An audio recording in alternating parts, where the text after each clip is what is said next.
Little middle of summer garden update. Got my fruit trees along the fence here.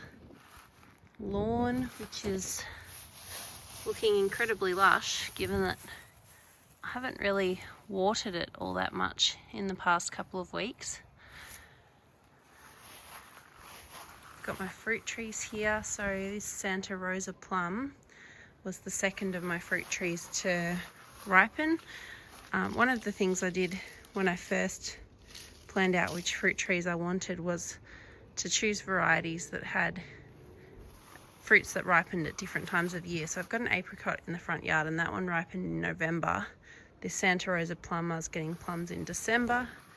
And then the next one was this goldmine nectarine, which is a white flesh nectarine. That gave us fruits in December to January, and then in January I've just finished eating the last of the peaches. In fact, I've got two on the ground here.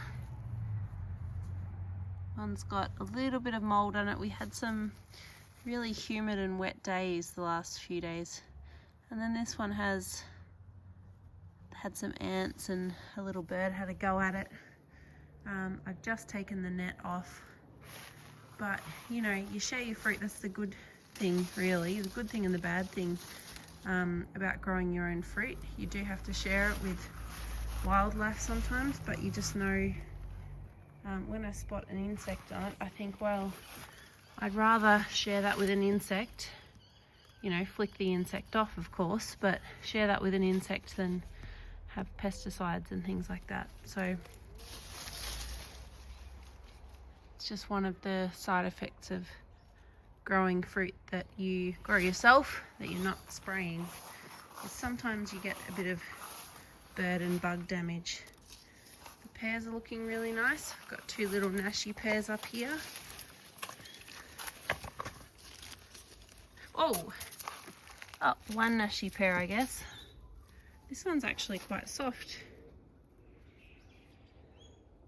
Interesting. Wonder how the other one's going.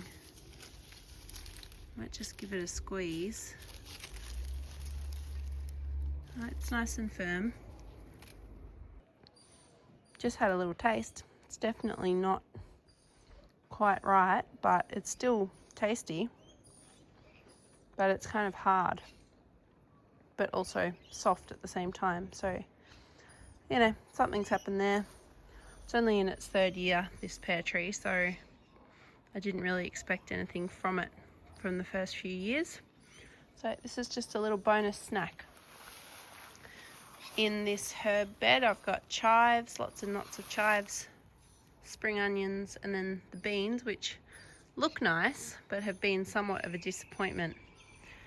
As I said in a previous video, I probably planted them too close to the edge and they've dried out a little bit. Got some sunflowers in here. And over here, the bed that I probably pick from most frequently, I've got thyme, sage. These just smell beautiful. Oh, so good. And then oregano, parsley, and then dill, which when it was in flower was just gorgeous. And now it's forming these big seed heads with heaps of seed. And I'm just like chucking this on the mulch because I'm hoping I get little dill plants popping up throughout the garden. I really like them for their flowers as well as the herb itself. Got mint in a pot here. Got to make sure it doesn't try and jump across to the garden bed. And then I've got a sylvanberry in a pot here, which I was growing sylvanberries over in that corner of the yard, but I've just planted fruit trees there instead. I didn't want them escaping into my neighbour's yard, so I pulled them out. The tomatoes, which are kind of midway through the season, I guess, they've kind of started to ramble and grow. You can really see how they're vines, aren't they? Rather than like a shrub. They're just kind of climbing and growing everywhere. This is a nice shot. You can see all the cherry tomatoes there. And I come out probably and pick them probably every day or two. And I tend to just pick them when they're orange like that and let them ripen on the bench top for a few days. And that stops me having too much of a problem with the wildlife getting them as well. Got my passion fruit growing along the brick fence. It's got some beautiful passion fruit forming on it. Zucchinis. In amongst them there's some basil and a little pumpkin there. Over here we've got more pumpkins. This is a golden nugget pumpkin. You can see it forming a little pumpkin under there, about the size of a tennis ball.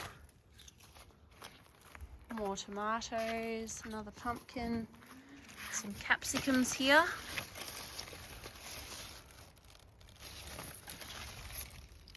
I might do an experiment soon where I'm going to sun dry some tomatoes outside for a few days. There's some tomatoes. The ones in this bed have had a bit of an issue with blossom end rot, you can see. But all the others are fine. I'm just chucking all my garden waste in the compost and into that area of the yard because the chooks will be in there at some point and they'll clean it all up and turn it into beautiful compost. Got some rhubarb growing. Just love rhubarb. My okra, which I have to confess I haven't used a lot of. I really like the look of it. Like, look at that. It's like a big finger. It's kind of cool, but when they get to this size, it's incredibly fibrous. I baked some in sort of a ratatouille type dish, and the outer part of it was soft, and then when you chewed on it, it was like eating fibrous matted straw. About this size is good, or a bit smaller, but the bigger ones are no good. But I think at this stage I'm just growing it for the look of it because the leaves are really cool. I really like this burgundy colour, and I'll probably pick some of the younger ones soon. Oh, that one's, it's cool. It's like a flower. Yeah, I'll probably pick some of the younger ones at some point, but these two big ones have gotten away from me and I just like the look of them, so I'm going to leave them on there. There's another sunflower. Got my cucumbers here. Some of them are getting quite big. Kind of get away from me, a bit like zucchinis. But I just love them. I come out and eat them as a bit of a snack as I'm gardening. I haven't had as many of these little, oh, there's a good size one. I haven't had as many of these little, they're called Mexican sour gherkins or cucamelons. There we go. Yeah, I haven't had as many this year. Lots and lots of flowers, but not as many cucumbers. And then we get into the jungle. Look at this mess. This is all self-seeded tomatoes. There's a plum tree here, which seems to be coping okay. And all of these tomatoes just popped up from compost. And you know what? I'm just gonna let them do their thing because I've been coming out here and picking tomatoes and getting bucketfuls. And part of that is all of these self-seeded ones, which I haven't done any maintenance of. You can probably tell. It's a very weedy area of the garden.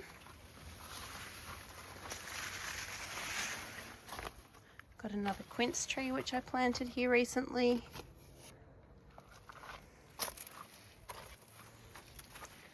And another shot of my passion fruit there.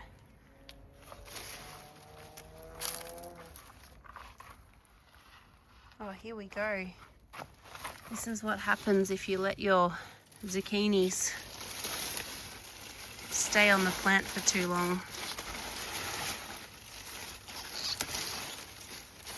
You end up with these massive zucchinis.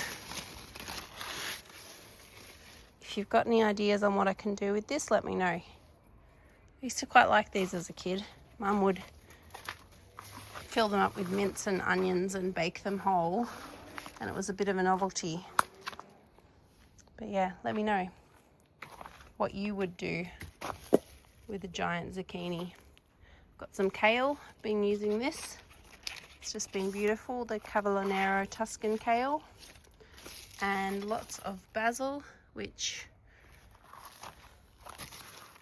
I use to make pesto quite frequently. I've made pesto quite a few times this year already, and I just freeze it.